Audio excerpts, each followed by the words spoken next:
ആരാണ് കുയിലി? ലോകത്തിലെ തന്നെ ആദ്യ പെൺ ചാവേർ.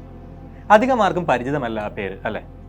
ഇന്ത്യയുടെ സ്വാതന്ത്ര്യ സമരത്തിനും 77 വർഷം മുൻപത്തെ സംഭവമാണ്.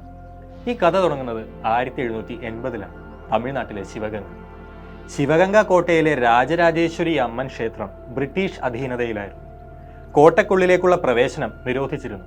എന്നാൽ വർഷത്തിലെ വിജയദശമി ദിവസത്തിൽ സ്ത്രീകൾക്ക് മാത്രം പ്രവേശനമുണ്ടായിരുന്നു. പൂജാദ്രവ്യങ്ങളുമായി പ്രവേശിച്ച നച്ചിയാരുടെ ഉടയാൾപ്പടയിലെ സൈനികരെ ഒരറ്റത്ത് നിന്ന് ബ്രിട്ടീഷ് സൈന്യം കൊല്ലാൻ തുടങ്ങി. കീഴടങ്ങാൻ തയ്യാറായിരുന്നില്ല റാണി വേലു നച്ചിയാർ തീർത്ത ഉടയാൾപ്പടയുടെ സൈന്യാധിപതി.